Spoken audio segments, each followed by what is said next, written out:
crise pode ser atacada segundo um novo paradigma. O economista João Gil Pedreira defende que, em vez de resgatar Estados e bancos, reestruturando a economia para servir a dívida, a Europa poderia estar a reestruturar Estados e bancos para servir o bem comum. Resgate das famílias e empresas do sobreendividamento crónico é o seu livro, que foi lançado esta semana e sobre o qual vamos falar agora, que nem de propósito, falava tarde, nem de propósito, estamos a resgatar Estados e banca, quando devíamos estar a resgatar famílias e empresas. Porquê e, sobretudo, como? Exatamente. Antes de mais, muito obrigado pelo convite e ter a oportunidade de partilhar convosco algumas das ideias que estão presentes no livro.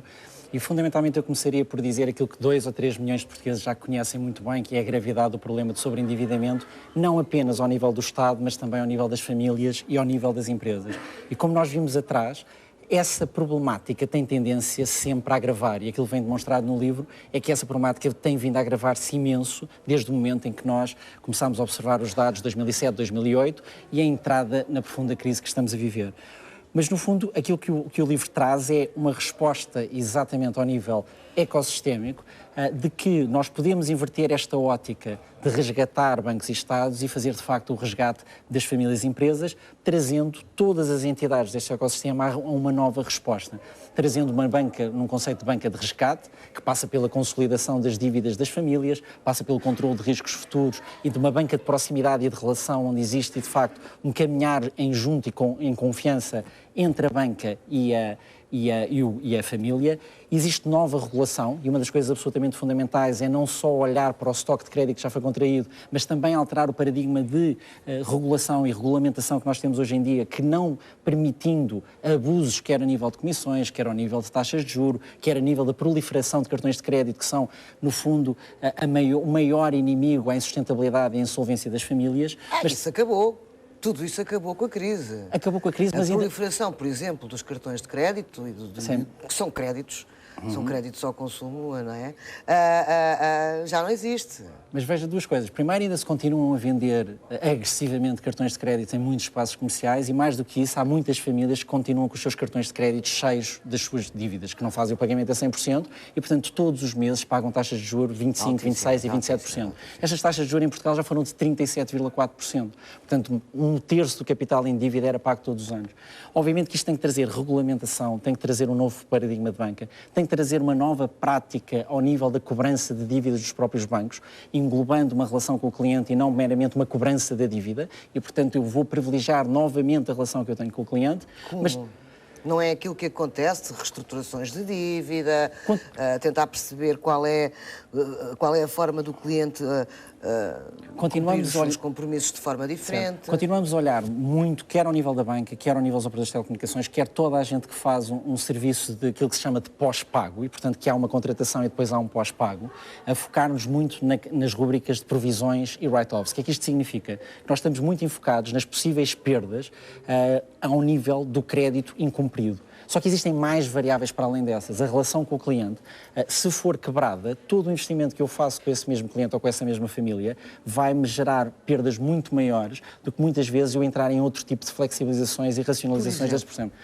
Por exemplo, Por exemplo, que flexibilização fala? Flexibilização. Quando nós estamos a falar, por exemplo, de 2 ou 3 entidades que estão a cobrar a uma pequena e microempresa ou uma entidade familiar as suas dívidas, quando eu olho numa versão de curto prazo e eu, como entidade bancária A, eu quero cobrar o mais depressa possível as minhas dívidas à família, porque sei que se chegar mais tarde já não vai haver capacidade dessa família de pagar, eu, se tiver uma atividade consolidada entre a entidade bancária A, B e C, ou mesmo a atividade de consolidação, eu consigo, de facto, gerar uma proposta de valor ganhadora, quer para o mercado bancário, quer para a família.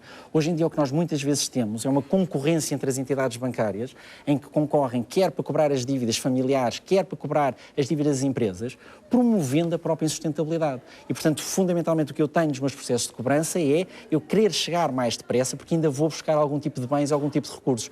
Esta ótica a médio e longo prazo, e como está explicado no livro, levará à insolvência e insustentabilidade quer das famílias, quer das empresas. Portanto, é fundamental... Está a levar.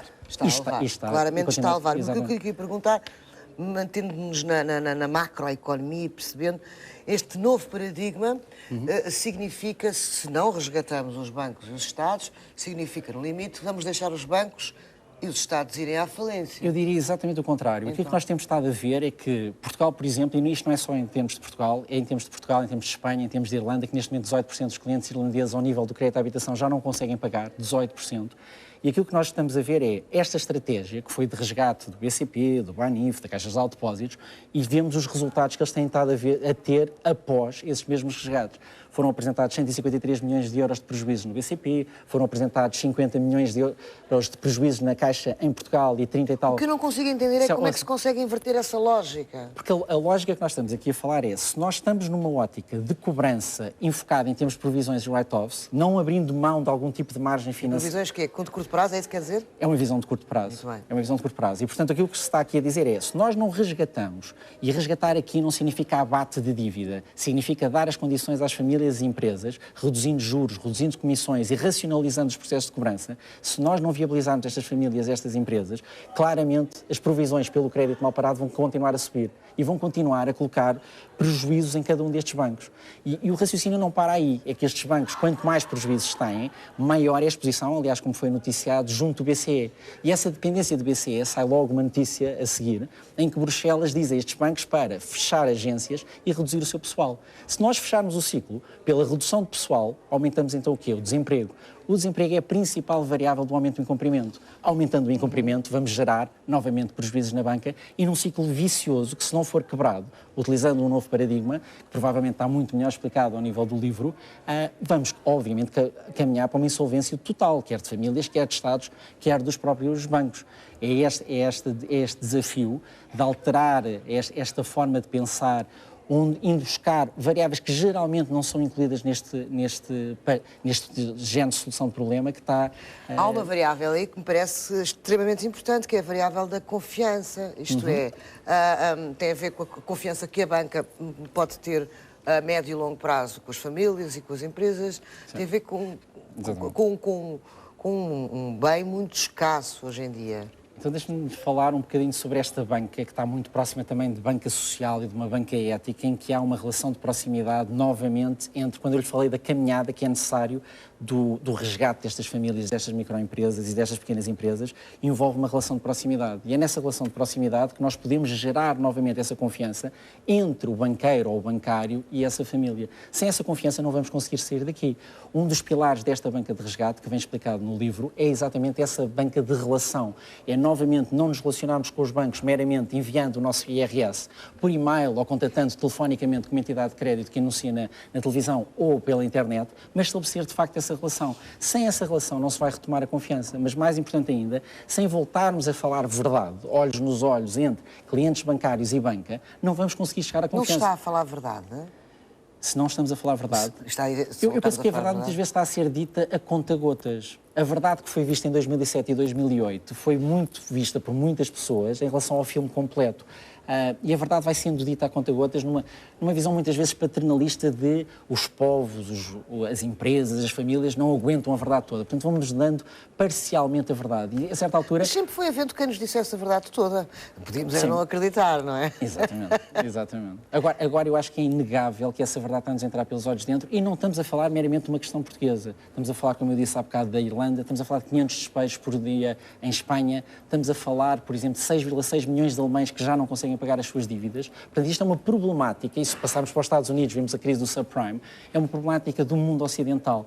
E mais do que tudo, é uma entrada num novo tempo, ou eu atrever-me a dizer uma nova era, que precisa de um novo pensar. O pensar que nós tivemos antes levou-nos até 2007 e 2008. Se não reformularmos a forma de pensar e olhar a realidade... É através da ética, da confiança, quase muito próximo da doutrina social da Igreja que se deve encontrar esse caminho. E também muitas vezes ao nível do bom senso. Largarmos a inteligência macro, que deriva em produtos estruturados e derivados que ninguém percebe e que dão os resultados das swaps que nós vimos, e tornar as coisas muito mais básicas e realistas. Vamos, com certeza, ver com atenção o resto do livro, Resgate das Famílias. Obrigada. Muito obrigado. E boa tarde.